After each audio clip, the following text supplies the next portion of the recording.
The signature promise on which the Prime Minister was elected was to, quote unquote, negotiate a win with the Americans, to get a deal by July 21st. And here we are, late October, still no deal, still no win, still no elbows, still no jobs, and American tariffs have doubled since the Prime Minister promised he would get rid of them. Yesterday, his latest excuse was that an Ontario government ad prevented him from keeping his promise. So, yes or no, did the Prime Minister or his staff see the ad before it went out? Yes. Mr. Speaker, I'll repeat the answer I just gave to the Leader of the Opposition in French, because he asked the same question in English. Our government, Mr. Speaker, was elected to negotiate an agreement with the United States that's in the interests of Canadian workers and the Canadian industries. Unlike the Leader of the Opposition, Mr. Speaker, we're not going to sign whatever agreement the Americans might suggest. We're going to sign an agreement that benefits Canadian workers and the Canadian economy. And at the same time, Mr. Speaker, we're going to build in Canada, we're going to invest in Canada, and we're going to support Canadian workers and Canadian business. The Prime Minister promised that he'd have a good deal by July 21st. That date has come and gone. And his latest excuse is an ad from the Government of Ontario. He claims that's why he couldn't keep his promise and get a deal. So, yes or no, did the Prime Minister see the ad before it went out?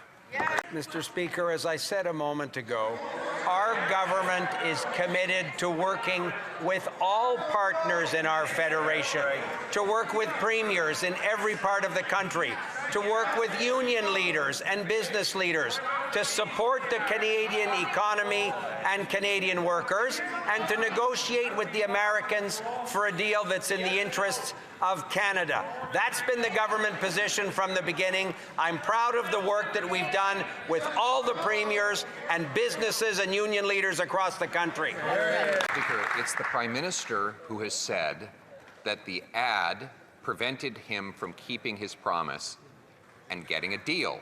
He claims he was on the verge of getting that deal. So surely if he saw an ad that would interrupt the deal, he would have said no and hit the brakes. So the question is, yes or no? Did the Prime Minister or anyone on his staff see the ad before it went out? Yes or no?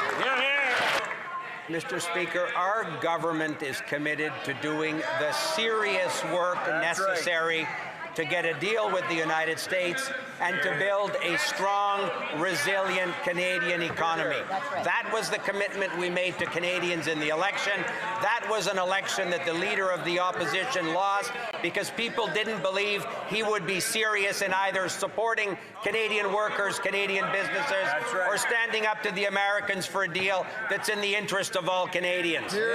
Being serious means being honest and telling Canadians.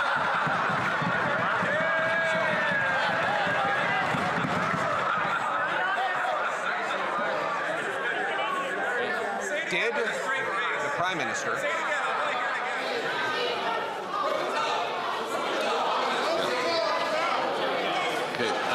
The member can continue, and we'll get a few extra seconds to make up for the interruption.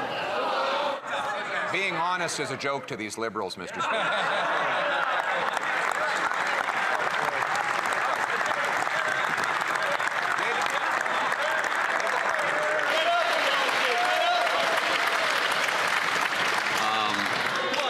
There can't be too many interruptions because I can't afford that much time, but the member could continue.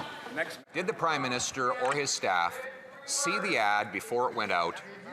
Yes or no?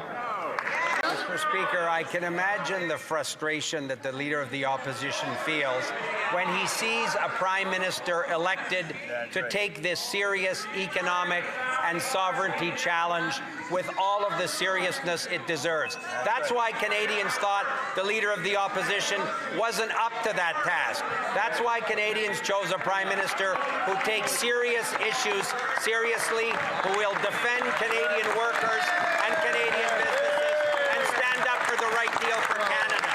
The Prime Minister says the reason he doesn't have a deal is because of an ad. Did he or his staff see the ad before it went out? Yes or no? Again, Mr. Speaker, I can understand the Leader of the Opposition may be frustrated for a whole series of reasons. He's got a caucus meeting coming up this week. He may be very concerned about that as well. Mr. Speaker, what I can tell the Leader of the Opposition and all colleagues in the House is the Prime Minister is committed to doing the difficult, serious work necessary to build the strongest economy in the G7.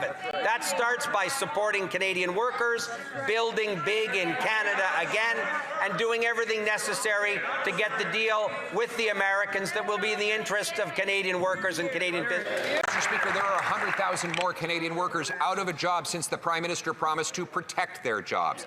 He says that they're going to get the best economy in the G7. It's the fastest shrinking economy in the G7. I met with auto workers in Windsor over the weekend who are terrified that the Prime Minister's failures are going to cost them their jobs. He looked those workers in the eyes and he said he would have a good deal by July 21st, and he broke his promise. Now he's blaming an ad. He has a duty to say whether or not he saw the ad that he says blew up the so-called deal he had. So will he do the honest thing and answer the question, did he see the ad, or is it actually his incompetence? Mr. Speaker, just because the Leader of the Opposition keeps asserting the same fake premise doesn't make it real. What is real, Mr. Speaker, is the government of Canada can control certain things. We can control investments that we make in partnership with Canadian businesses and Canadian workers to build a strong economy here. We can work with provinces and territories, as we're proud to do, to defend the Canadian economy and to work with the United States to get an agreement that will be in the interests of Canada, something the Leader of the Opposition will never get a chance to do.